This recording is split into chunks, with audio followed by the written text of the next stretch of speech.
जय हिंद स्टूडेंट्स, आप लोगों का आपके यूट्यूब चैनल खनिका एकेडमी में बहुत बहुत स्वागत है। स्टूडेंट्स, इससे पहले वाली वीडियो में हम लोग मैथ सब्जेक्ट पढ़े थे और मैथ सब्जेक्ट में हम लोग चैप्टर पढ़ रहे थे एलसीएम और एचसीएफ।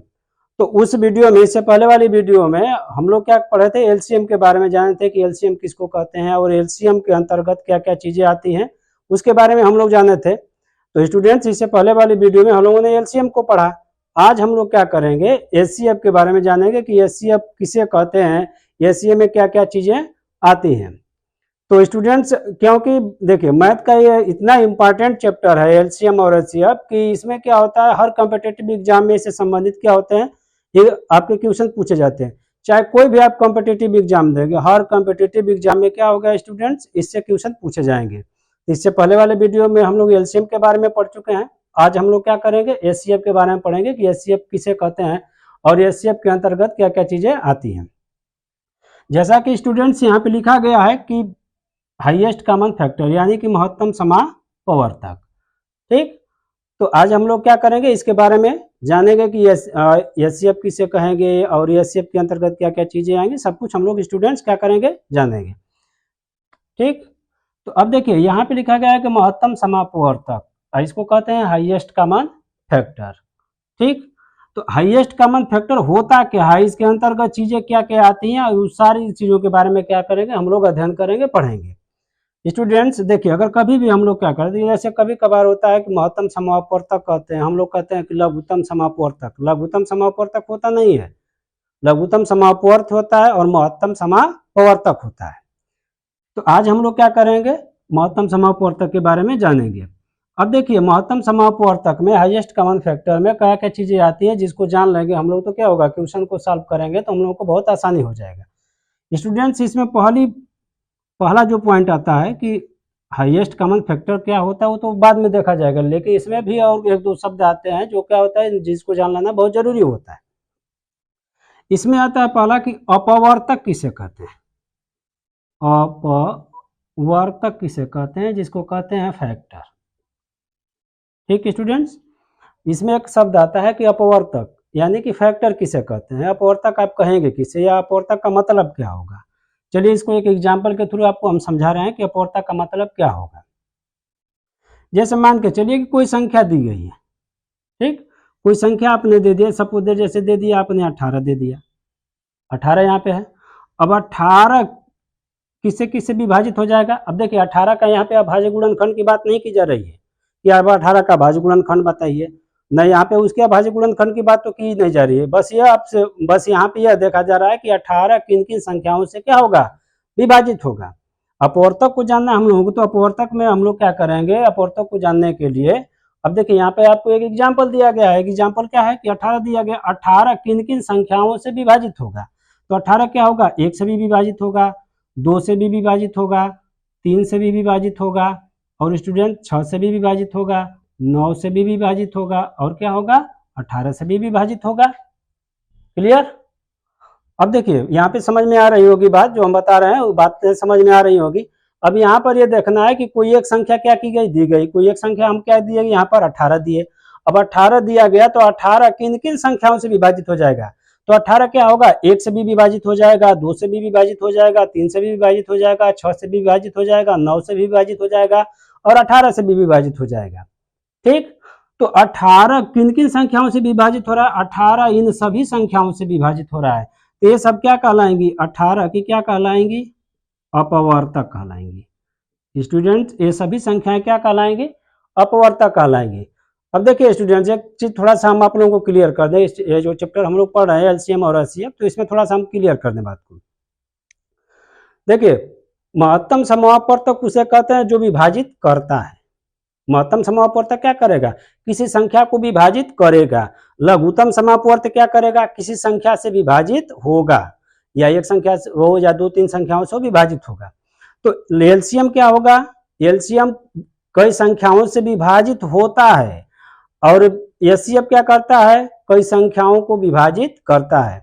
तो यहाँ पे हम लोग उस चीज को क्लियर कर लिया जाए कि एचसीएफ क्या करता है, विभाजित करता है, और एलसीएम क्या होता है, विभाजित होता है। ठीक, तो यहाँ पे क्या है कि 18 के अपवर्तक कौन है, 18 को जो संख्या विभाजित कहलाएगी, जो 18 को जो संख्या क्या करेगी, विभाजित करेगी। तो 18 को जो संख्याएं विभाजित करेंगी वे सभी संख्याएं क्या कहलाएंगी, 18 की अपवर्तक कहलाएंगी। स्टूडेंट्स बात समझ में आ रही होगी जो हम बता रहे हैं यहाँ पे, या चीजें बिल्कुल क्लियर से समझ में आ रही होगी। 18 को जो संख्याएं पूर्णतः विभाजित कर देंगी वे सभी 18 की क्या कहलाएंगी, अपवर्तक कहलाएंगी। तो 18 को विभाजित कौन कौन कर रहा है, 1 कर रहा है, 2 कर रहा है, 3 कर रहा है, 6 कर रहा है, 9 कर रहा है, 18 कर रहा है। तो ये सभी क्या हो गए, 18 के अपवर्तक हो गए। ये सभी क्या हो गए, 18 के अपवर्तक हो गए। अब ये कहा जाए कि 18 के अपवर्तकों की संख्या क्या है स्टूडेंट्स, ऐसा कॉम्पिटिटिव एग्जाम में देता है क्वेश्चन। तो 18 के अपवर्तक कितने हो गए, 18 के अपवर्तक 1 2 3 4 5 6। 18 के अपवर्तक कितने हो गए, 6 हो गए। कभी कभी होता है कि संख्या के अपवर्तकों का योगफल क्या होता है, इस पर भी क्वेश्चन दे देता है। चलिए ठीक है, खैर वो तो आगे हम लोग पढ़ेंगे, जब ये चैप्टर पढ़ते जाएंगे तो उसमें आएगी बातें। अब यहाँ पे तो पहले अपवर्तक को जान लिया जाए। तो अपवर्तक किसे कहेंगे, यानी कि 18 को जो संख्या सभी विभाजित करेंगी तो ये सभी विभाजित करने वाली संख्याएं 18 की क्या कहलाएंगी, अपवर्तक कहलाएंगी।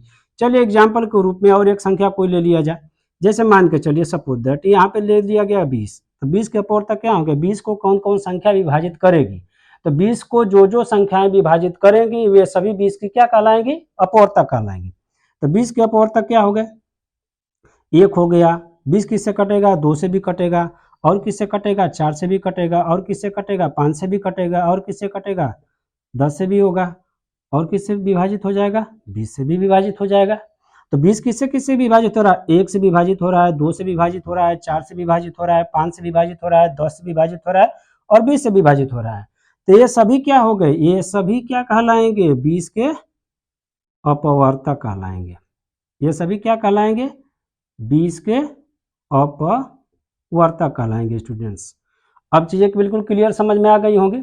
तो अब अपवर्तक की डिफिनीशन, परिभाषा क्या हो जाएगी, यानी कि जो संख्याएं किसी एक संख्या को क्या कर रही है, विभाजित कर रही हैं। किसी एक संख्या की बात की जा रही है, चाहे कोई दी गई संख्या है, ठीक। तो अब देखिए अपवर्तक की डिफिनीशन क्या हो जाएगी स्टूडेंट्स, यहीं से इसको समझ लिया जाए कि अपवर्तक की डिफिनीशन क्या हो जाएगी।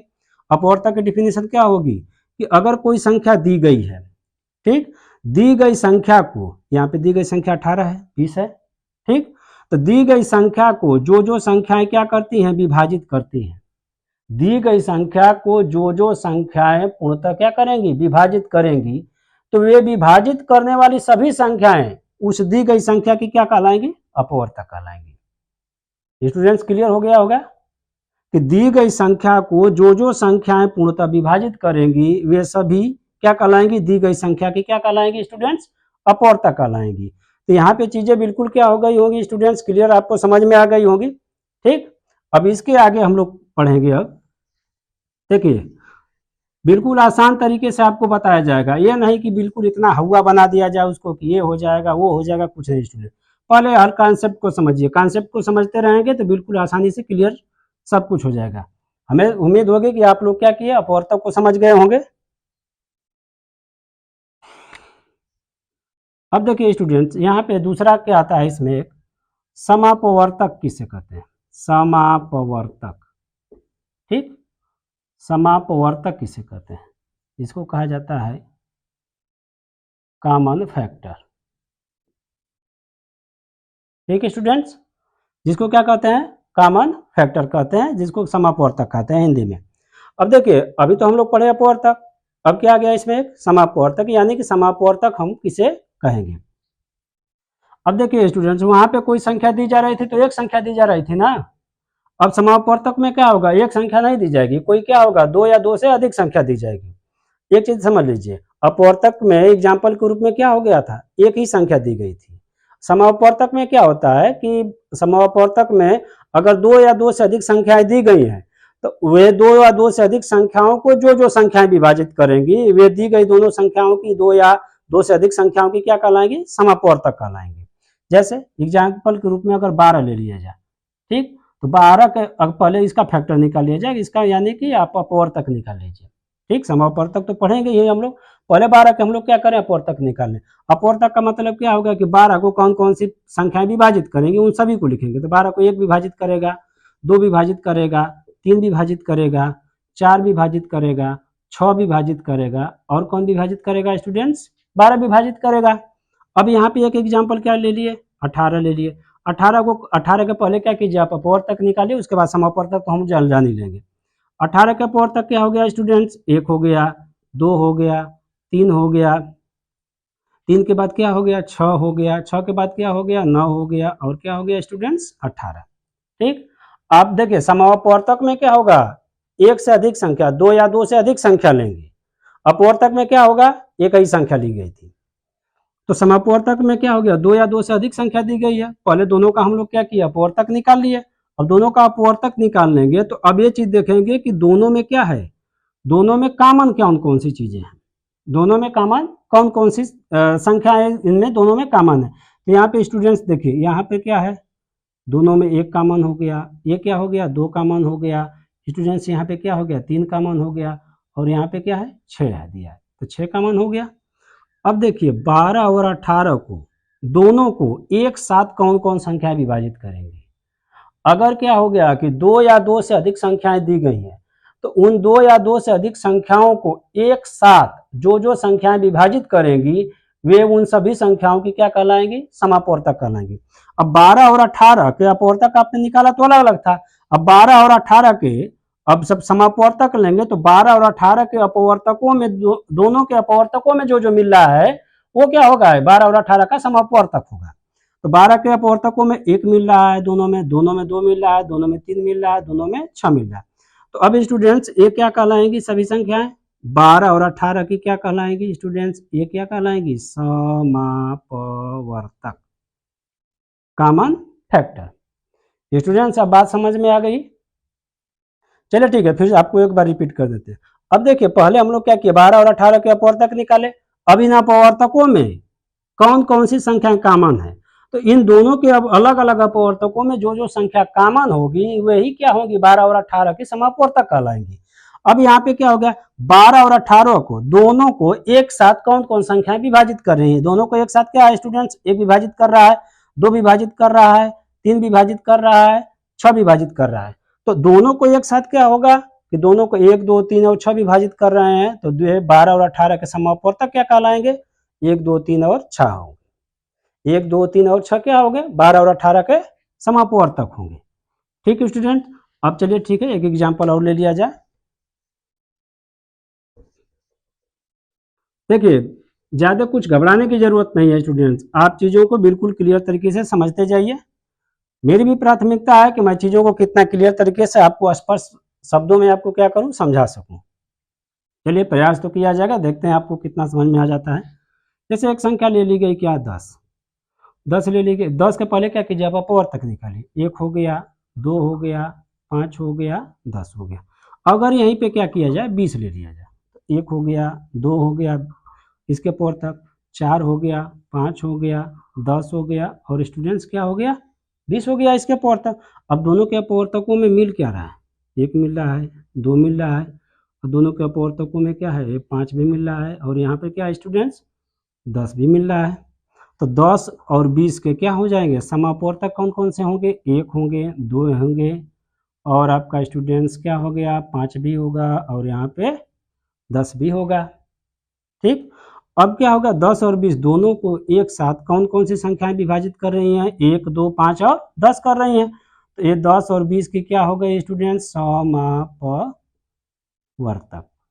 तो ये क्या हो गई, 10 और 20 की स्टूडेंट्स समापवर्तक कहलाएंगी। अब देखिए आपको अब अच्छे तरीके से समझ में आ गया होगा कि अपवर्तक और समापवर्तक किसे कहेंगे। ठीक है, मैं एक बार और रिपीट कर दे रहा हूं। अपवर्तक का मतलब हो गया कि कोई एक संख्या दी गई है, ठीक, तो उस एक संख्या को जो संख्याएं पूर्णतः विभाजित करेंगी वे सभी क्या कहलाएंगी, उस संख्या की अपवर्तक कहलाएंगी।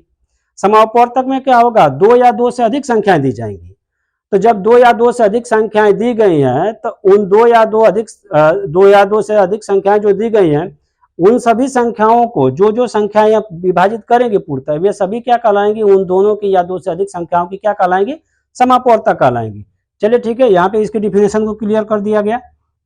अब फिर यहाँ पे एग्जाम्पल में देख लिया जा रहा है कि क्या समापवर्तक किसे कहेंगे।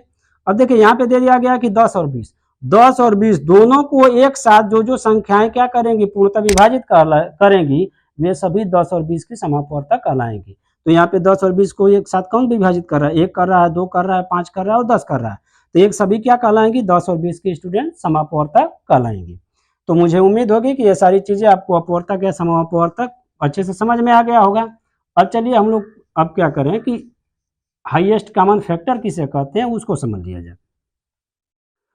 तो अब स्टूडेंट्स इसको समझ लिया जाए कि हाईएस्ट कॉमन फैक्टर किसको कहते हैं। हाईएस्ट कॉमन फैक्टर को अभी डिफाइन कर मतलब कि डिफाइन करने के लिए ज़्यादा कुछ ऐसा नहीं है कि आपको बहुत इतना डिफिकल्ट डिफिनीशन बताई जाएगी या इतना कुछ बताया जाएगा कि आपको नहीं समझ में आ जाएगा। इसको देखिए, अब जब आपने अपवर्तक और समापवर्तक को समझ लिया तो इसको समझना बिल्कुल आसान है स्टूडेंट, बिल्कुल आसान होगा। पहले देखिए इसकी डिफिनीशन को पहले समझने के लिए देखिए, अगर देखा जाए पॉइंट इसमें कि महत्तम समापवर्तक कहते किसे हैं, ठीक। तो पहले क्या किया जाए, समापवर्तक से ही क्या किया जाए, इसकी डिफिनीशन निकल लिया, समापवर्तक से ही इसको समझने की कोशिश की जाए। अभी हम लोगों ने क्या किया कि 12 और 18 के समापवर्तक को हम लोगों ने ज्ञात किया था। तो 12 और 18 का समापवर्तक क्या होता है, 1 होता है, 2 होता है, 3 होता है और स्टूडेंट्स 6 होता है। तो 12 और 18 के समापवर्तक क्या हो गया, 1, 2, 3 और 6 हो गया। अब देखिए स्टूडेंट्स, अब इसको समझने के लिए अब हम लोग क्या, यहाँ पे तो इसके समापवर्तक हो गया। अब इसको हम लोगों ने क्या किया, अभी आगे पढ़ा। अब ये इसी समापवर्तक से ही हम लोग क्या करेंगे, हाईएस्ट कॉमन फैक्टर यानी कि महत्तम समापवर्तक की डिफिनीशन निकालेंगे। अब स्टूडेंट्स देखिए, अभी आपको इस वीडियो को जब हम बना रहे थे स्टार्टिंग में ही आपको बताया, महत्तम समापवर्तक संख्याओं को विभाजित करता है, लघुत्तम समापवर्तक संख्याओं से विभाजित होता है, ठीक। अब देखिए यहाँ पर क्या है कि समापवर्तकों में जो सबसे बड़ी संख्या होगी, स्टूडेंट थोड़ा सा ध्यान से समझिएगा, समापवर्तकों में जो सबसे बड़ी संख्या है वही दी गई संख्याओं की महत्तम समापवर्तक कहलाएगी। स्टूडेंट बात समझ में आ रही होगी, समापवर्तकों में जो सबसे बड़ी संख्या होगी वही दी गई संख्याओं का महत्तम समापवर्तक कहलाती है। तो यहाँ पे समापवर्तकों में सबसे बड़ी संख्या क्या हो गई, 6। तो 12 और 18 का अगर एचसीएफ लेंगे, 12 और 18 का एचसीएफ लेंगे तो क्या हो जाएगा, 6। Clear students. तो एक तो यह डेफिनेशन होगा कि समापवर्तकों में जो सबसे बड़ी संख्या है वही दी गई संख्या की महत्तम समापवर्तक कहलाएगी, ठीक है स्टूडेंट्स। अब दूसरी डेफिनेशन क्या होती है इसकी कि वो बड़ी, देखिए इसी को थोड़ा सा डिफाइन कर दिया जाता है, इसी समापवर्तक का जो अभी बताया गया इसकी डेफिनेशन समापवर्तक के माध्यम से इसी को थोड़ा डिफाइन कर दिया जाता है। कहा जाता है कि वह बड़ी से बड़ी संख्या, वह बड़ी से बड़ी संख्या जो दी गई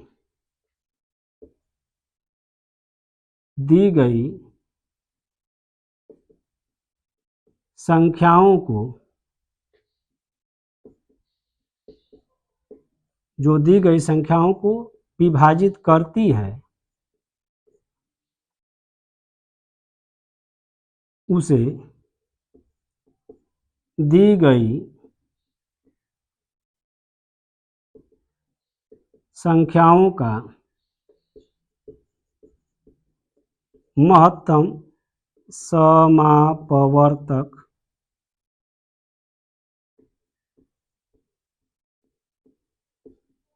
कहते हैं, ठीक है स्टूडेंट्स। वह बड़ी से बड़ी संख्या जो दी गई संख्याओं को विभाजित करती है, वह बड़ी से बड़ी संख्या जो दी गई संख्याओं को विभाजित करती है उसे दी गई संख्याओं का महत्तम समापवर्तक कहते हैं। इसी समापवर्तक के जो हम लोग डिफिनीशन बनाए इसी को क्या कर दिया गया, थोड़ा सा डिफाइन कर दिया गया, ठीक। परिभाषा इसी से निकल के आई है, बस उसको क्या किया गया, थोड़ा सा एक अलग रूप दे दिया गया। तो यहाँ पर भी तो वही है कि वह बड़ी से बड़ी संख्या है जो क्या कर रही है कि 12 और 18 को विभाजित कर रही है। तो जो बड़ी से बड़ी संख्या 12 और 18 को विभाजित करेगी वो 12 और 18 का क्या होगी, एचसीएफ। तो स्टूडेंट्स सारी चीजें आपको समझ में आ गई होंगी।